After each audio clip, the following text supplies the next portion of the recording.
What is the most valuable material or position that you have and why? So the valuable material that I have is my education or studies. Why? Because education or studies, it can help you to pursue your dreams and to make your life more easy, and you can apply a job easier.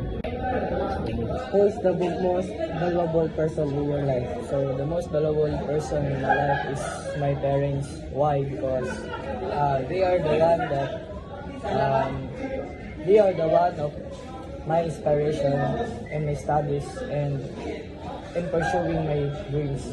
So I can give them all they want, and I can buy the things that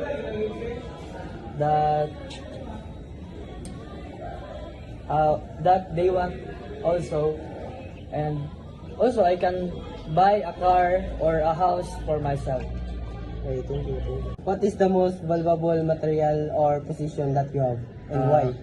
The most valuable possession that I have is my cell phone because I use it for research and study because our nav is very hard and I want to make a research to expand my learnings, and that's all. Thank you, thank you. Who is the most valuable person in your life and why?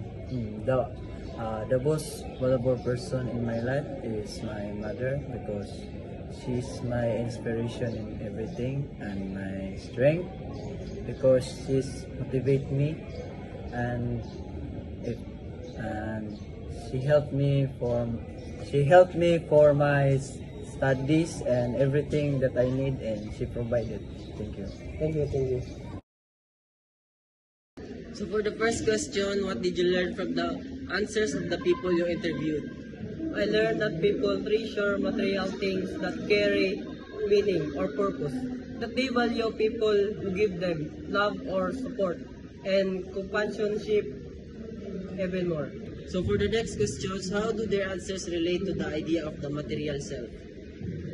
Their answers show the material positions reflect personal identity, experiences, and priorities which connects to the concept of the material self. That's all. So for the last question, what does this tell you about what people value most in life? It showed that the end of the day, relationship and emotional connection matter more than material possessions. That's all. Thank you.